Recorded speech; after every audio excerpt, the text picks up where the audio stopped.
Bill O'Reilly. Thanks for watching us tonight. The anti-police movement in America, that is the subject of this evening's Talking Points memo.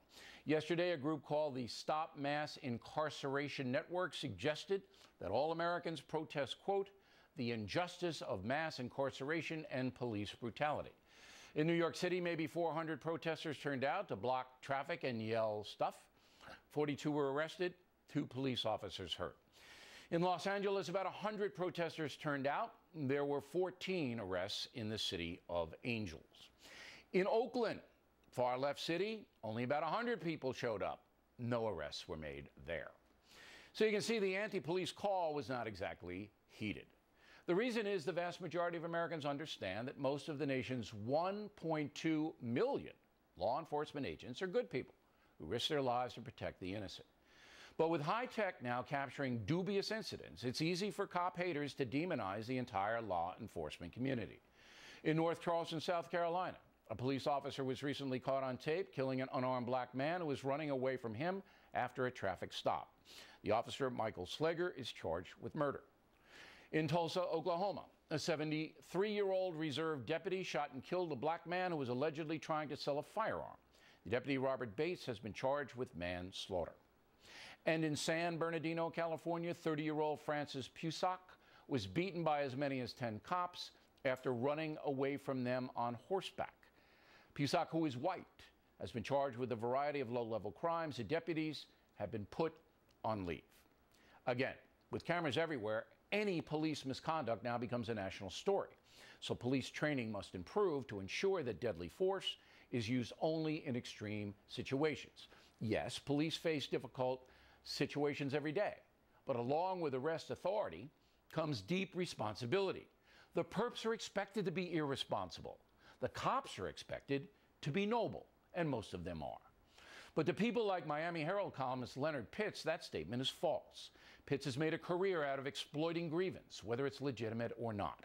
He recently wrote, quote, Bill O'Reilly of Fox News, and he's got the little news in quotes in his column, has already invoked misleading statistics to assure his audience that there doesn't seem to be, as some people would have you believe, that police are trying to hunt down young black men and take their lives. In other words, move on, nothing here to see. The stats Pitts is referring to come from the Centers for Disease Control and say that 3 times as many white folks are shot by police as black folks. Now, we asked Mr. Pitts to come on the program, but he's hiding under his desk because he knows he's misleading his readers. American police are not hunting down black men in order to kill them. That's not happening, Leonard, and shame on you for implying it is. The overall anti-police movement is basically thematic. It believes that the U.S. justice system is unfairly putting black men in prison for crimes like selling narcotics.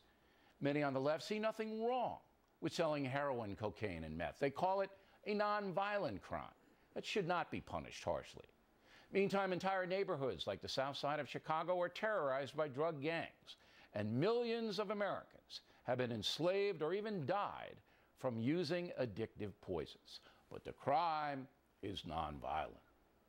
Talking Points believes that insane views of the world can poison actual societies. And that is what these anti-police people are trying to do. Yes, there is police abuse, and it must be punished. There's no excuse for it. But no, America is not a place where minority people are targets of organized injustice. Thank God most of us seem to know that. And that's a memo. Now for the top story tonight reaction. Joining us from Los Angeles, Tavis Smiley, commentator on both TV and radio, also author of the brand new book, My Journey with Maya, about his friendship with the esteemed author Maya Angelou. So where am I going wrong here, Travis? You said a lot tonight, Bill. I don't know where you want to start, but I would start here that I don't think that these persons protesting yesterday or those of us who've spoken out against police in the past are, to your point, anti-police. We're anti-police misconduct. We're anti-police abuse. But I don't think inside the black community you find an extreme anti-police sentiment, primarily because too often African Americans are the disproportionate victims of violent crime. So if anybody wants to be protected and served by the police force, it is African American community. So to label anyone broadly as anti-police, I would agree that's not the case. But you don't think this group, Stop Mass Incarceration, is anti-police? Come on. No, I mean, this is a very I militant group that called for this protest. I think that what we're saying is that we are the most, we imprison more people in this country than any there's other a reason civilized we do that. Hold on, Bill. We imprison more people in this country than any other civilized or uncivilized But Tavis, you know what the reason for that is, the drug traffic. Exactly, it's drug. But Bill, there are far more drug users in prison than there are drug dealers. You know that's not true. You know that isn't true. You can't go to prison in most states for drug using. It's only selling. There are more drug users than drug dealers. Even if you're talking selling, that's not true, Tavis. These are nonviolent crimes, as you said. You might find it laughable, but they're nonviolent crimes. Number one. Wait a minute. You think selling heroin? No, Bill. You think selling heroin to your kid is a nonviolent crime? Do you really?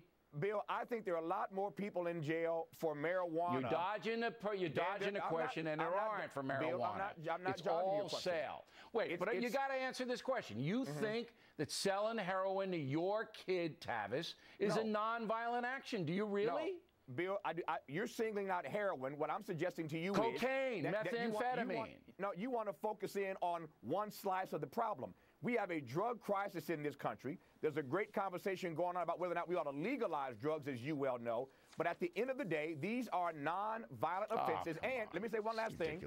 Let me just say one last thing. Stats do not belie this drug crisis, Bill, this drug crisis is much more of a health crisis than it is an illegal concern about people taking other people's lives. The states and the feds have no interest in putting drug addicts in prison. You have to sell. But they do every day, Bill. You have to transport. They do every day. Only if they're caught selling and transporting.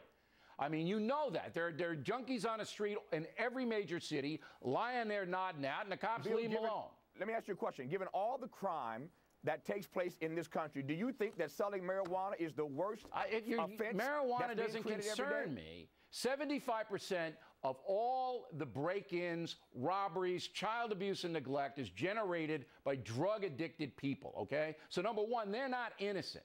And number two, the substance that compels them to commit crimes is deadly.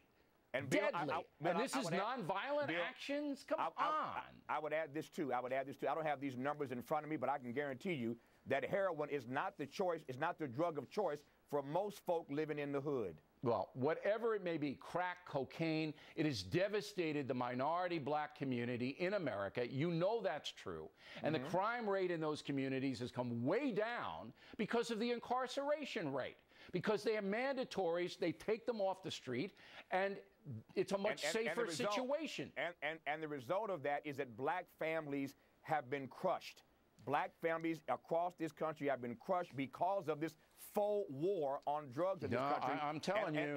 And what you too often suggest, my friend, is that the black family just sort of collapsed like a souffle in the oven. It didn't just collapse. The truth of the matter is that there has been policy on the books that has caused the collapse of the black family. It isn't the policy that's caused it. It's the personal conduct. If you're going to become addicted, your family's going to collapse. If you're going to become addicted to a substance, your family's going to collapse. And it doesn't have anything to do with law enforcement. It's not either or. It's both and, my friend. All right, let me ask you one more question here. Do you believe that police agencies around the country are targeting young black men to hurt them? I do not. But here's what I do believe. I do not. We agree. But here's what I do believe. What I do believe is that too often in these conversations, you and others suggest every time one of these incidents happens that it's an isolated incident. My question to you, Bill O'Reilly, is how many isolated incidents equal a pattern? I can't answer the question. I can only give you... Now you're dodging, because it's an impossible question. I'm not dodging. It's an impossible question to answer with any certainty. All I can do is give you the statistics. And in 2013, I believe it is, might be 12, it was like 135 black men killed by police. There's 1.2 million police in the country. So I wouldn't say that's a pattern, Tavis. Which makes my point. When you try to tell black people every time one of these incidents happens and another precious young life is lost, that it's just an isolated incident, that's offensive, number one. But number two, as if you the said numbers earlier, aren't there to support I agree, Bill. Pattern, I agree. You got to say I agree with your facts earlier. There are far more white people maimed by cops every day in this country than black people. And this is why this ought to be a concern for all Americans, all right. not a color-coded issue. We got to respect and revel in the humanity of all fellow citizens. And I have to stick up for the cops because I think generally they're doing a good job. But a great debate, Tavis. And it's always good to have you on the program. Appreciate and again, Tavis's book is called My Journey with Maya, well worth checking out.